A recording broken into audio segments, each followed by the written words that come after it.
My name is Samuel G. Wainaina. This is ANZA. The growth of your business matters. Now, whether you run a kibanda, whether you run an international company, bottom line will always be, did the customer get the service they wanted? Now, they say customer is king, customer is boss, customer is always right. What does these words mean? Today, we'll have a conversation with Pauline Muthoni, a consultant, a trainer, and of course, most importantly, a coach. She'll tell us all about customer service and why it is crucial when running a business, and why it's important for you to learn all these things before you start your business. This is ANZA. Madam Pauline. Yes. Karibu sana. Thank you very much. Yes. I'm glad to be in the ANZA show. Okay. To have this great conversation about the place of customer in the business. I know whether it's in service, delivery, and of course, production, customer service matters. But before we get to that, tell people watching ANZA who is Pauline Muthoni. All right. So my name is Pauline Muthoni. Like you have rightfully said, Yes. I am a consultant, I am a trainer, and I am a coach. Okay. And all these aspects all build into the areas of business. So I deal with organizations, I deal with individuals, I deal with entrepreneurs, the whole scope of people in the business space. Okay. Yes. So my background is I have been in the investment banking industry Wow. for over 10 years. And from this space, I gained a lot of experience, a lot of competence and skills in dealing with businesses at all levels. Okay. Whether it is at a startup level, whether it is the SMEs, whether it is in the mid-sized businesses or in mature businesses. Okay. So you are an all-round individual as far as a business is concerned. Yes. Fantastic. I told you at ANZA, we bring you the best of the best. Now, moving on.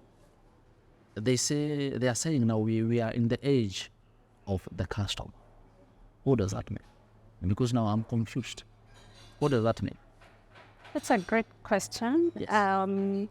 Basically, what they are saying is that the conversation has changed. Before we came into the age of the customer, businesses were in the front line of, shaping how business will be done.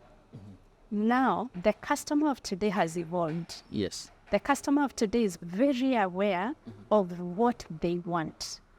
So they're tech savvy, so they will look out for what they need from all the spaces where they'll do their research on the products, on the services that they need. Yes. And so by the time they are interacting with the business, they already have some information about what they are looking for. Yes. So they're sort of coming to validate with you on what they are looking for. Okay. And now the customer of today is like I've said, is very evolved, even in terms of what they're looking for beyond the product and the service. They're looking for an experience. They're looking to have a relationship in the business. In the business. Yes. Fantastic. So that is how the face of the business landscape has changed. And so it is for us as entrepreneurs or those of us who are looking to get into the business to be very alert and know that we need to be proactive. We need to be ahead of the customer in as much as the customer has really. Oh, wow. Thank you so much, Madam Pauline. Now, businesses want to do better. Every person who has a business, they want to give the customer the best. But again, you find there are some of a few challenges that they face in attempt to make those improvements. What are some of the key challenges that you have had people complaining about as far as trying to improve their performance to their customers? All right, when you think about business performance, Yes. what are we really talking about? Okay. We can look at it from two perspectives. There's a perspective of the financial performance. So we look at what are the indicators, what are the metrics that cover the financial aspect. very important. So we are talking about the revenues. So if you're already in business, you're looking what revenues am I generating? What activities am I doing to generate revenues for my business? And am I profitable? You know, when you can have revenues, but are you profitable at the end of the day? You look at the cash flows. You look at your return on investment. Now, that's a component of business performance from a financial perspective. True. However, businesses have another face, which is a non-financial face. Okay. So what are we talking about? We are looking at the operational efficiency. However, it still ties into the financials, but the key metric here, we are looking at how efficient, how effective are the processes that you have in the business. And before you start a business, you need to establish proper processes in the business. Whether it is a kibanda, whether it is whatever business that you're looking into, getting into, have proper structures and processes, because that is what is going to guide the efficiency and the effectiveness of the business. Okay. We have the customer. Now, sometimes we look at it as a metric that is non-financial. However, we can still tie it into the financial metric. Why? Because it is from the customer that we are able to generate revenues. Because the customer is the one who is coming either to buy the product or the service. The service. Yes, which now impacts on the revenues and the profits that we have on the Okay. business. So there are those two metrics that we need to check. Now, what are the challenges that we may encounter when you're looking at these business performance aspect? So we've looked at the financial and the non-financial aspect. So sometimes we may experience the challenge of, looking at evaluating the business to know how are you performing on these two. So what are the tools that you're using? Do you have the proper tools to evaluate and analyze the business? Okay. Whether it is evaluating on the customer performance, again, whether it's looking at the revenue performance of the business or the standard operating procedures of the business. Again, these are things that we may experience challenges with if they've not been set out from the beginning. There's also the part of the governance. Have you set out good structures that give you proper governance in the business? And I always advocate for, whether it is even that kibanda, have a governance structure in your own way, in the simplest way possible, to be able to know that am I the seller? Am I the seller alone?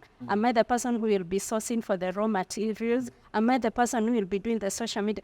What is the role of each person in that business? If you're a sole proprietor, let it be very clear what your role is, even as a sole. And if you can't be able to do everything, Yes. how can you outsource other services that are there so that will make efficiency and effectiveness flow very well? Okay, madam. Now that you are a consultant, and let's say a business calls you in to assess the customer performance, how do you do that?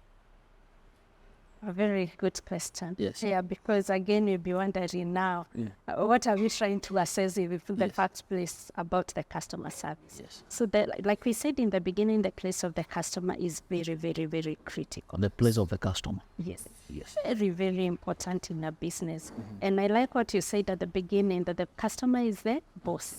Yes. He is the key person in the business. Now, what will we be checking?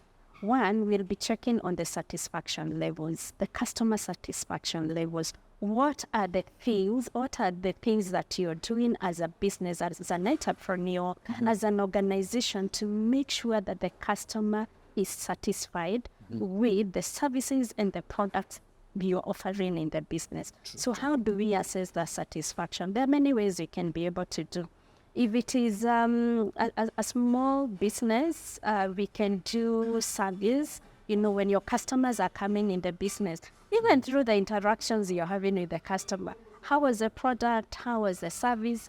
At the back of your mind, you already know that you're collecting data from this customer that will help you evaluate and see whether your customer is happy or not. Okay. You can also assess on them the retention rates. So how do we build a customer retention rate? And retention is very important because it's from the customers that we retain in our business that we have a business continuity. So what do you mean? When we build good customer loyalty, and even in your kibada, that there's always these customers who are always coming. They are loyal because one, they are satisfied, they are trusting your business, and they've already established a business. And it is two-way. It is a customer and also the business with the customer. Fantastic. So what happens at the end of the day is that this customer will refer us to your business. To your business. Yes, and so that will help to strengthen the metric of retention. So the retention, the satisfaction is very important from a customer perspective. We are talking to people who want to start, but again, there are some who have already started their businesses. What are the strategies they can use to improve their customer service? We need first maybe to look at what is customer service in the first place, even as we discuss what strategies they need to look at. Yes. And this concept is two-faced. There's a customer service and there's a customer experience. Customer service, customer experience. Take these notes.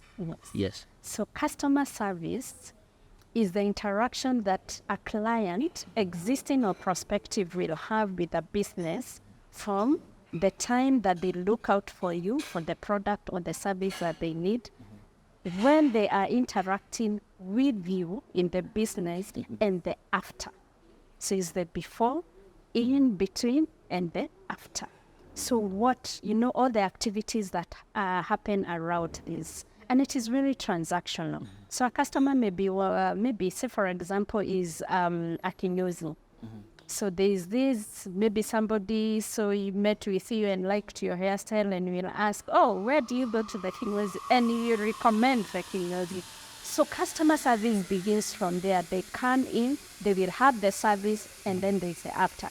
Now there's a customer experience. Customer experience. Which is very critical in the process of the customer channel. Okay. Why is it very important? Because that is the aspect that helps us build a relationship with our customers. Okay. So it is all the interactions again that this customer is having at all these touch points. So by the minute they get into your kinyozi, how are they received? How are they welcomed into their business? How are they handled? How are they taken the process of how things are done? How do they make the payments? Afterwards, what is the post-service, things that happen after the service has been offered or the product has been consumed. So it is all this interaction in this process that informs the experience. And experience is what makes customer want to go back to the same service provider. So you're saying the business people should not ignore the basics, saying hello, smiling, and all, those simple things. The things that we may think that they are very basic are very important in any business, whether it is at a low level of a startup or it is a mature business. Yes. Like we say, the customer of today has moved away from the price, and now they're looking at the experience. At the experience. What am I feeling when I'm interacting with this person? Wow. Workplace culture. People have come across these two words, and because people have a different definition when it comes to culture. What is workplace culture, and why is it important for businesses to have? All right, so workplace culture is like the identity. The identity of a business or an organization. One, with its employees, and number two, with its customers. Now, to build a strong work culture, we need to have a very good engagement with our employees. Why? Because we will have shared values. When we have shared values as employees in the organization or in the business, we are able to share the same with our customers. So we are in sync, we are aligned, we are consistent with what we are offering out there.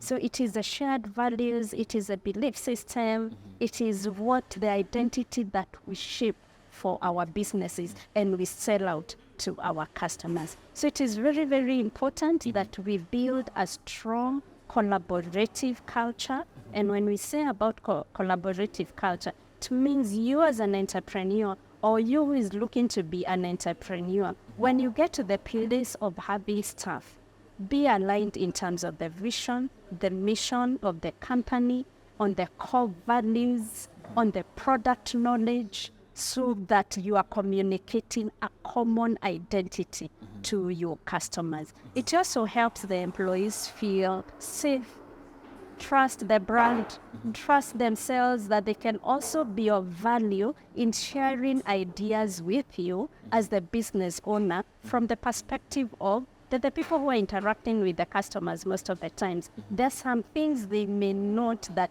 you may not be able to notice when you're not dealing with them directly. So they will feel safe when the culture is good, when the culture is, it is safe for you to be able to communicate your ideas. That makes even the well-being of the employees go up there, motivation goes up, performance goes up, and productivity goes up. Productivity goes up. Fantastic.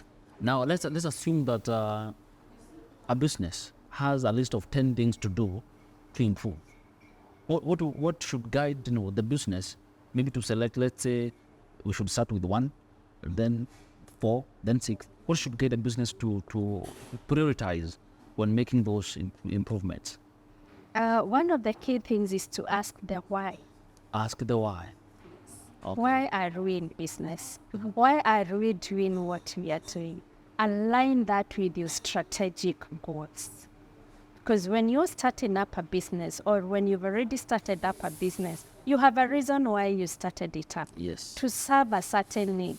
And then ask yourself, are you serving the need of the business, or are you serving the need of your customers? Wow, there's a difference. There's a difference. Because sometimes if you serve your own business needs, and perhaps that's not what your customer needs are, then you are not in business. You're there to address the pain points of your customers and not necessarily your own business need. However, the two need to align. And so that is where we are saying, first check your why and align that with your strategic goals. Then go back and look at what are your shareholders' value and the goal for that. For you as an entrepreneur or a business person, when you're starting your business, what are you expecting to get out of it? That is also very important to get aligned with. You also need to check again on what we are talking about on the value of the customer. Check. Do you understand your customer very well? Do you understand the customer journey? Do you understand the pain of the customer? Are you solving that pain? So those are key metrics to check. Of course, also checking on the regulatory part of it. You need to operate your business in line with the regulations that are set out. Is your business registered? How is it registered? Are you working within those legal frameworks? It's very important to work within you because of what? The ethical part of doing business. And so that also your customers can trust you in what you do. Hey, Madam Pauline, your wisdom. We are going to take a short break, but hear this out. Before you start, have this in mind. Customer is king. And if you have already started, know this. Or ask yourself this. Am I serving the needs of the customer or the needs of the business? We take a short break. Don't go too far. Business landscape is changing. We need to evolve with it as it changes as entrepreneurs and realize that success is not a destination, but success in business is a journey of continuous improvement. So let us embrace innovation, let us embrace agility, and at the end of the day, let's strive to be excellent in the businesses.